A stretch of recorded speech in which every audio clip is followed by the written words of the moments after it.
Welcome to my channel. یہ پہلی قسط ہے ناول عشق کے جنون کی. امید کرتا ہوں آپ کو بہت پسند آئے گا. رشتہ طے ہونا اتنی بڑی خوشخبری تھی کہ وہ ساری رات سو نہیں سکا تھا. خوابوں کی اندیکھی شہزادی اس کی زندگی میں بہار برقرار آنے والی تھی. رشتہ اس کی ماں کی کوششوں کا نتیجہ تھا اور پھر اگلے دن وہ اس کی زبانی کلامی رشتے کو منگنی کی زنجیر پہنانے پہنچ گئے. جانے کتنی دیر تک وہ منہ پر صابن رگڑتا رہا لیکن پوری ٹکیا گرانے کے بعد بھی چہرے کی کالک کو دور نہ کر سکا جو رب نے اس کے نصیب میں لکھ دی تھی. من جتنا بھی صاف ہو، خلق نے تو ظاہر دیکھنا ہوتا ہے جو وہ کسی کو دکھانے کے قابل نہیں تھا. اگر وہ تھوپیا کا باشندہ ہوتا تو رشتوں کی لائن لگ جانی تھی، مگر یہ پاکستان تھا اور سفید رنگت اس قوم کی کمزوری ہے. اس کی ماں کی مسلسل بھاگ دوڑ اور منت سماجت کے بعد کہیں ہاں ہوئی تھی. مزدور گھرانہ تھا لیکن یہ بات اس کے لیے کوئی معنی نہیں رکھتی تھی. اسے تو بس شریک حیات چاہیے تھی. گویا خواب تو وہ بھی ان لڑکیوں کے دیکھتا تھا جن کے ملنے کا وعدہ ہر مومن سے کیا گیا ہے مگر ان کی موت کے بعد. اس میں بڑی رکاوٹ تو زندگی ہے، جبکہ ہر کوئی مرنے سے پہلے اس قسم کی لڑکی کا خواہاں ہوتا ہے جو حور کا نعمت بدل. بہرحال وہ لڑکپن کے سپنے تھے. اب وہ بھرپور جوان تھا. جوان بدن کے تقاضے انسان کو کسی قابل نہیں چھوڑتے. جوان مرد کو عورت چاہیے ہوتی ہے، چاہے وہ کیسی شکل کی بھی ہو. رکشے سے اتر کر وہ ماں کی رہنمائی میں چل پڑا. وہاں گلیوں کی حالت ان کے محلے سے مختلف نہیں تھی. وہی گندگی، ابلتے گٹر، نالوں میں بہتا بدبودار پانی، ٹین اور لکڑی کے ٹوٹے پھوٹے دروازے. کچھ گھروں کے دروازے نہیں تھے. دروازوں کا کام انہوں نے ٹاٹ کے ٹکڑوں سے لیا ہوا تھا. ایسے لگا وہ گھوم پھر کر اپنے ہی محلے میں لوٹ آیا ہے. ایک واٹر نما مکان کے دروازے پر اس کے ماں نے دستک دی. دروازہ کھولنے والا ایک کم عمر لڑکا تھا. ایک ہانستے بزرگ نے ان کا استقبال کیا اور وہ صحن میں بچھی چارپائیوں پر بیٹھ گئے. رسمی تعارف کے بعد جب بزرگ نے دلہا یعنی اسے دیکھا، اچھی طرح دیکھنے کے بعد اس کا ارادہ نہیں بدلا.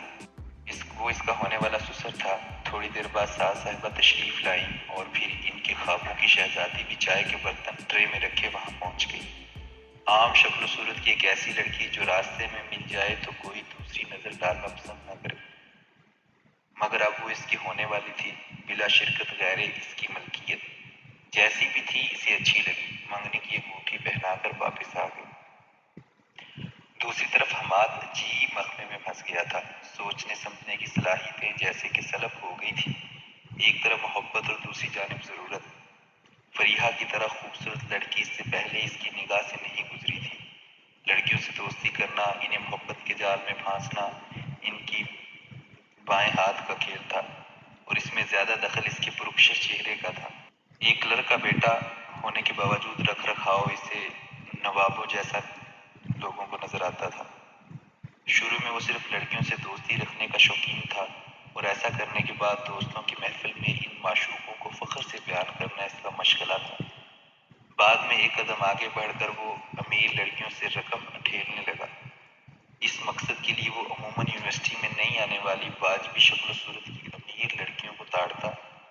اس کی اس روش کا خاتمہ مسکان کی یونیورسٹی آمد پر ہوا. پہلے ایک سیٹھ زادی کو نقاب اوڑھ کر دیکھنا اچنبھا تھا. پھر اسے خیال آیا شاید وہ زیادہ ہی گئی گزری شکل و صورت کی ہے، اس لیے نقاب اوڑھتی ہے. مگر نقاب سے نظر آنے والی آنکھیں کوئی اور کہانی سنایا کرتی تھی. اس نے سب دوستیاں ترک کر کے مسکان پر ڈورے ڈالنا شروع کر دیے. آخر مہینے 2 کی تپسیا رنگ لائی اور مسکان اس کی طرف متوجہ ہو گئی. وہ شروع دن سے فاصلہ رکھ کر ملنے کے قائل تھی. اس سے پہلے وہ جتنی لڑکیوں سے ملا مسکان ان تمام سے مختلف ثابت ہوئی. حماد کو حیرانی ہوتی کہ ایک سیٹھ زادی میں بھلا اتنی مشرقیت اور دینداری کہاں سے آ گئی ہے. بہرحال اس کی حیرانی کو مسکان کی نوازشیں ظاہر کر دیتی تھی. مسکان نے اسے معاشی لحاظ سے بے فکر کر دیا تھا. آئے روز نئے نئے قیمتی لباس، اعلیٰ کوالٹی کے جوتے، خوشبوئیں اور موبائل فون وغیرہ تحفے میں دینا. نقدی کی صورت میں اس کی جیب تازہ رکھنا. اس کی تو گویا پانچوں گھی اور سر کڑائی میں تھا. سارے دوست اس کی قسمت پرش کرتے تھے. مسکان لامحالہ اسے بہت چاہتی تھی. اپنی گفتگو میں وہ کئی بار اس بات کا اعتراف کر چکی تھی کہ اسے حماد کی محبت پر فخر ہے. اور یہ کہ حماد کی پہلی اور آخری محبت ہے۔ اس کی بات پر حماد کو اس لیے بھی 100% یقین تھا کہ وہ مذاق میں بھی جھوٹ نہیں بولتی تھی۔ اس کے باوجود اس نے ایک دن ہمت کر کے پوچھ لیا، مسکان تم جیسی خوش شکل لڑکی کو اس سے پہلے کسی لڑکے نے پرپوز نہیں کیا؟ نہیں، اس نے نفی میں سر ہلایا، میں نے کبھی کسی کو موقع ہی نہیں دیا، نہ تو میں مخلوط محافل میں شامل ہوتی ہوں اور نہ کبھی مرد رشتہ داروں سے روابط رکھتی ہوں۔ میری ان عادات سے تمام گھر والے نالاں ہیں۔ اس کے علاوہ میں نے نہم کلاس سے ہی نقاب اوڑھنا شروع کر دیا تھا۔ کبھی کسی لڑکے نے میرے قریب آنے کی جرت نہیں کی، کیونکہ اس بات سے تو ہر کوئی اچھی طرح واقف ہوتا ہے کہ ایک سیٹھ ساتھی کو چھیڑنے پر انہیں کیا صلہ مل سکتا ہے۔ آپ بھی جانے کس مٹی کے بنے میرے مسلسل نظر انداز کرنے کے باوجود بے نیازی برتنے پر بھی آپ باز نہ آئے اور آخر مجھے اپنی چاہت میں گرفتار کر کے ہی دم لیا۔ یقین مانو میں شادی سے پہلے ہونے والی محبت کی سب سے بڑی مخالف تھی، اب بھی ہوں، اور آپ کے ساتھ وقت گزاری نہیں کر رہی۔ آپ کو جیون ساتھی چنا ہے اور بناؤں گی۔ انکل داؤد کو کون راضی کرے گا؟ حماد نے اندیشہ ظاہر کیا۔ پاپا میری بات کبھی نہیں ٹالیں گے، وہ مجھ پر انتہا اعتماد کرتے ہیں اور جانتے ہیں میرا انتخاب غلط نہیں ہو سکتا۔ بات انتخاب کی نہیں، حیثیت اور مقام کی ہے۔ کیا وہ مخمل میں ٹاٹ کا قیمت برداشت کریں گے؟ نہ تو میں مخمل ہوں اور نہ آپ ٹاٹ۔ جہاں تک مقام کا تعلق ہے تو فہیم بھائی نے اپنی مرضی سے ایک متوسط گھرانے کی لڑکی سے شادی کی، پاپا نے کوئی اعتراض نہیں کیا۔ وسیم بھائی نے بھی پسند کی شادی کی، وہ بات میں ان کا نبھا نہ ہو سکا اور طلاق ہو گئی تھی، مگر انتخاب تو ان کا اپنا تھا نا۔ صرف میری باری پر پاپا کوئی اعتراض نہیں جچتا، اور یاد رکھنا آپ کے لیے میں اپنی ساری دولت کو ٹھوکر مارنے پر تیار ہوں۔ حماد گھبرا کر بولا، نہیں، ایسی غلطی کبھی نہ کرنا۔ کیا مطلب؟ مسکان نے تیکھے لہجے میں پوچھا۔ کیا میں آپ کو دولت کے بغیر قبول نہیں؟ بکواس مت کرو، حماد نے بات سنبھالی، ہر بات کا الٹا مطلب لیتی ہو۔ میرے کہنے کا مطلب یہ تھا کہ ہم والدین کی مرضی کے بغیر شادی نہیں کر سکتے۔ خوش شریعت و اسلام کا ڈھڈورا پیٹتی ہو؟ اتنا نہیں معلوم کہ کنواری لڑکی کو شادی کے لیے سرپرست کی اجازت لینا ضروری ہوتی ہے؟ بس کرو مولانا صاحب، وہ ہنسی۔ فقہ میں ایسی کوئی شک موجود نہیں، یہ حکم نابالغ لڑکی کا ہے۔ بالغ لڑکی بحالت مجبوری اپنی مرضی سے ہی شادی نہیں ہوتی، بالکل غلط ہے۔ میں نے تو سنا تھا نہیں ہوتی، حماد گڑبڑا گیا۔ مسکان اطمینان سے بولی، جناب غلط سنا تھا۔ بہرحال پہلے انکل کو راضی کرنے کی کوشش کریں گے، اس کے بعد یہ انتہائی قدم اٹھائیں گے۔ اس بات پر مجھے اصرار کرنا چاہیے تھا، مسکان کے لہجے میں شوخی تھی۔ کیا تمہیں میری محبت پر شک ہے یا مجھے مال و دولت کا بھوکا سمجھ رکھا ہے؟ حماد نے اکڑے ہوئے لہجے میں دریافت کیا۔ آپ تو خفا ہونے لگے، مسکان گھبرا گئی تھی۔ تو کیا تمہارے طنز بردار تم؟ اس نے مسکان کو جھڑکا۔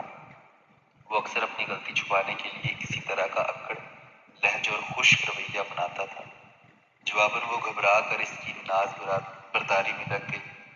پلیز حماد، یہ طنز نہیں تھا، بھلا میں آپ سے طنزیہ گفتگو کر سکتی ہوں؟ آپ اچھی طرح جانتے ہیں میں آپ بھی نہیں رہ سکتی، پھر آپ کیوں مجھے دکھی کرتے ہیں؟ مسکان صاحب، میں دیکھ رہا ہوں تمہیں اپنی دولت پر کچھ زیادہ ہی گھمنڈ ہوتا جا رہا ہے۔ یاد رکھنا، اگر مجھے تم سے محبت نہ ہوتی تو آج کے بعد تم میری شکل دیکھنے کو ترس جاتی۔ مجھے رشتوں کی کمی نہیں ہے۔ پلیز حماد، غصہ تھوک تو مسکان نے مضطرب ہو کر اس کا ہاتھ تھام لیا۔ اس کی چاہت اور محبت کا اظہار ہاتھ تھامنے تک محدود تھا۔ شروع میں حماد نے آگے بڑھنے کی کوشش کی تھی، مگر اس نے بڑی سختی سے جھڑک دیا تھا۔ شادی سے پہلے وہ کسی بھی ایسی ویسی حرکت کا ارتکاب گناہ کبیرہ سمجھتی تھی، اور حماد کو اپنے فائدے کے لیے اس کی یہ بات ماننا پڑی تھی۔ وہ تو اس مل بیٹھنے پر بھی کئی بار نادم ہو جاتی تھی۔ یہ ایک غلط فعل تھا، مگر یہ خیال اسے تقویت دے جاتا تھا کہ حماد اس کا ہونے والا شوہر ہے۔ اٹس اوکے، حماد نے نخوت سے کہا، مگر اس کے چہرے کے تاثرات اس کے الفاظ کا ساتھ نہیں دے رہے تھے۔ اسے خوش کرنے کے لیے اگلے دن وہ ایک قیمتی لیپ ٹاپ کا تحفہ لائی۔ یہ کیا؟ حماد نے اندرونی خوشی پر قابو پاتے ہوئے مصنوعی حیرانگی سے پوچھا۔ لیپ ٹاپ؟ وہ سادگی سے بولی، میں نے دیکھا ہے کافی اسٹوڈنٹس کے پاس لیپ ٹاپ ہے، مگر میرے حماد کے پاس نہیں ہے۔ وہ میرے حماد سے برتر تھوڑی تو نہیں ہے نا؟ مسکان، تم بھی نہ، کیا میں بھی؟ حماد کو خوش دیکھ کر وہ بھی خوش ہو گئی تھی۔